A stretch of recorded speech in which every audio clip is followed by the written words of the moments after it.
এক চোখ দেখলে ঝগড়া হয়। মানে সামনে আমি একজনের দেখলাম তার চোখ একটা হয়তোবা টেরা, কানা এরকম কিছু দেখলাম। উঠে দেখলাম বা হঠাৎ করে আর দেখলাম তাতে ঝগড়া হবে। এই যেরকম বিশ্বাস, অলক্ষণ, কুলক্ষণ, সুলক্ষণ, দুলক্ষণ এগুলা মনে করা স্পষ্টভাবে নিষিদ্ধ। ইসলাম এটাকে কখনো সমর্থন করে না। তাকদির, অল কাদরি খাইরিহি যে আমরা পড়ি, সম্পূর্ণ তাকদিরের মালিক একমাত্র আল্লাহ। আল্লাহ পাক যা তাকদীরকে নির্দিষ্ট করে রাখেন তাই হয়। এক চোখ দেখলে ঝগড়া হয়, অমঙ্গল হয়, কুমঙ্গল হয়, এই সমস্ত কুসংস্কার, বেদাতি কর্মকাণ্ড এবং এমনকি শিরক পর্যায়েও হতে পারে এমন বিশ্বাস। এ থেকে আমরা বেরিয়ে আসতে হবে।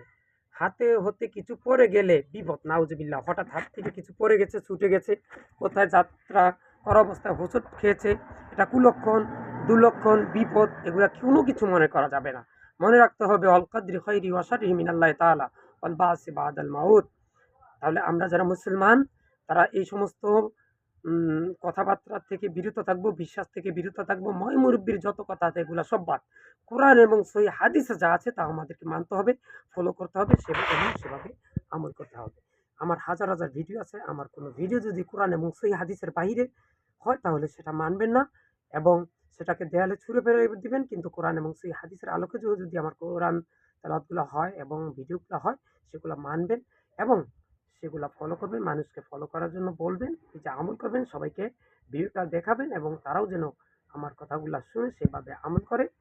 সে কথাগুলা তাদেরকে বলবেন এবং তাদেরকে উৎসাহিত করবেন।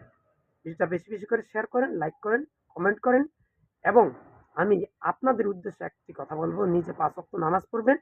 দেখা গেছে অনেকেই ৫ ওয়াক্ত নামাজ পড়েন, আপনার ঘরের ছেলে নামাজ পড়ে না। আপনি ৫ ওয়াক্ত নামাজ পড়ছেন, আপনার মেয়ে নামাজ পড়ে না। আপনি ৫ ওয়াক্ত নামাজ পড়ছেন, আপনার ছেলে মেয়ে বাড়ির ভিতরে কেউই নামাজ পড়তেছে না, বউ নামাজ পড়তেছে না, পুতের বউ নামাজ পড়তেছে না, মেয়ে জামাই নামাজ পড়তেছে না। তাদেরকে নামাজের জন্য উৎসাহিত করুন এবং তাদেরকে নামাজের জন্য দাওয়াত দিন। হাতের কাজ, মুখে সবসময় লা ইলাহা ইল্লাল্লাহ পড়বেন, নিজে ৫ ওয়াক্ত নামাজ পড়বেন। নামাজ পড়তে যাওয়ার সময় সাথে করে মানুষদেরকে ডেকে মসজিদে নিয়ে যাবেন এবং আল্লাহর কাছে এই প্রার্থনা করবেন যে, ইয়া আল্লাহ, আমি সহ পৃথিবীর সকল মুসলিম উম্মাহকে তুমি শিরক, বেদাত, কুফরি মুক্ত রেখে মৃত্যুর সময় মুখে লা ইলাহা ইল্লাল্লাহ পড়ে যেন মৃত্যুবরণ করতে পারি সেই তৌফিক দান করুন।